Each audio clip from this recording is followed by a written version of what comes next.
Dear Mr. Swire, I've been campaigning for the Rohingya since last summer, when thousands of homes were burnt down and many people were slaughtered in a most inhumane manner, including little children who were stabbed with spears, chopped into pieces and even thrown alive into fires, whilst the Burmese security forces at best stood and observed and at worst participated in the burnings and killings, and then marched out thousands of Rohingya from their homes miles out of the city to live in squalid camps in remote areas, never to return again.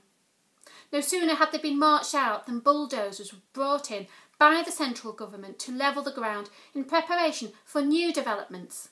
Even Rohingya houses that had not been burnt were also levelled. During this time, my friend and I were interviewing a Rohingya village leader on the ground by telephone, and he spoke of great suffering, untreated injuries and starvation. When they tried to get access to aid, they were shot at. He also reported Rakhine dressing like mullahs, going into Muslim villages to burn and kill, as well as Rakhine shaving the heads of Rohingya dead bodies to make them look like Buddhists. He told us that the reports that Rohingya were burning houses was a complete lie, and we have been told the same by other Rohingya since too. The media reported the happenings as ethnic tension, intercommunal violence and riots. They failed to mention the mountains of propaganda distributed beforehand, the confiscation of computers and cameras from Rohingya just before the events, the throwing out of NGOs and journalists from the land, and the internet blackout to try and keep the outside world from knowing the truth about these crimes. In addition, no one spoke about the numerous genocidal efforts by the Burmese regime to wipe out the Rohingya in recent history, including Operation Dragon in 1978 and Operation Clean and Beautiful Nation in 1991.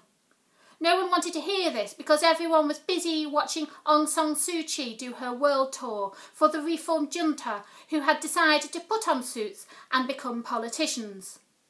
As the second wave of violence took place, and thousands more Rohingya were burnt out of their land and thousands took to sea in desperation to try and escape, I made friends with a Rohingya refugee who had had his own house burnt down and had managed to get hold of a phone to send out tweets from one of the camps. To this day, he has called villages all across Arakan every day and tweeted updates of what is happening and has emailed me every bit of information he can get hold of. What he reported was most disturbing. I remember one particular day well, as it was my birthday, as we desperately tried to get help for 10,000 Rohingya stuck stranded at sea for days without food or water. Young children were dying in the boats, and as the Rohingya tried to land, they were shot at by the security forces. Even a lady who had recently given birth was reported as being shot at and killed, as well as her new baby, as she tried to get out of the water. To get access to the official IDP camps and measly portions of rice, Rohingya were forced to register as Bengali immigrants in order to keep their families barely alive, whilst those who preferred to hold on to their ethnic name, whatever the cost, set up makeshift camps where life was much harder.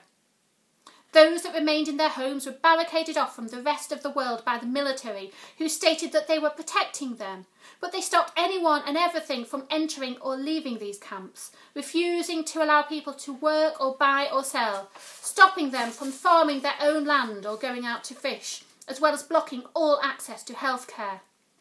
Outside hospitals, signs have been erected stating "No Kala allowed." Those Rakhine caught selling to the Rohingya are paraded around the towns with signs around their necks to mark them as traitors to be ridiculed. The only people that seem to have free access to these enclaves are the military, who enter as they wish to rape their women and girls, and to arrest and hold hostage whoever they wish until a ransom is paid, or else keep hold of them for torture and gratification of their sadistic perversions. Dear Mr. Swire, I understand you have visited the Rohingya in some of the displaced camps in Arakan. I understand you saw people living in dire situations. But you saw the best of the camps, and I am told now that those not in the camps, but in their own homes, are in an even worse state, as they have no access to aid, and are dying now from untreated diseases and starvation. In addition to the many thousands suffering in the camps and the villages, there are also literally thousands of completely innocent Rohingya now languishing in prisons where they are tortured so inhumanely that one cannot begin to imagine. A recent report from now released prisoners speaks of torture like something one would only imagine taking place in the Middle Ages. It is so gruesome to even describe here. It is no surprise, therefore, that Rohingya are risking drowning at sea rather than suffering such torment on their own land. But are you aware of the authorities' involvement and coordinated operation in order to ship out as many of the Rohingya to sea as possible? Are you aware that a hotline telephone number was distributed to the Rohingya for them to call should they wish to book a place on a boat, with assurances that there was no need to worry about the R&D politicians or Nasaka, as they were involved also? Boats are filled with fuel, and Rohingya pushed off to sea by the hundreds every week. But sadly, many don't make it anywhere. Some dying from dehydration and starvation, others by drowning due to accident. But are you aware that Rakhine boats are intentionally being sent out to attack and sink boats so that no one will ever know just how many really left? Mr. Swire, one day my Rohingya friend told me that they are being treated worse than the Jews in Nazi Germany. I disagreed, saying, maybe as bad, but surely no worse. However, now I'm starting to think he could actually be right. Looking at the mountain of evidence arising and the blatant hatred amongst the majority of the Burmese population for the Rohingya, and the open request of Thein Sein for all the Rohingya to be removed from the land, it is not difficult to draw to the conclusion that this is indeed genocide, a textbook case. And yet no one is protecting these people. Country after country sends its envoys to visit the Rohingya, and then pours yet more aid into the pockets of the Burmese government. But I'm quite sure that for any sack of rice that ever reaches the Rohingya, there is 10 times that amount being spent on increasing the oppression against these people to drive them out of their land. Every government in every country professes to believe in justice, yet justice is compromised when it is not in the national interest, and that is no justice at all. Clearly, the Rohingya are not in any country's national interest, as everyone clamours to get a piece of the investment opportunities arising from the new Shui gas pipeline, starting in Sitwe in the Arakan state, crossing over to another persecuted people, the Kachan.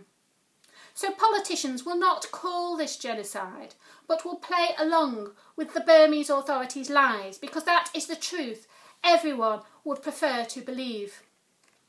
And the United Nations and the World Food Programme will be forever restricted from stating the facts exactly as they are due to political sensitivities.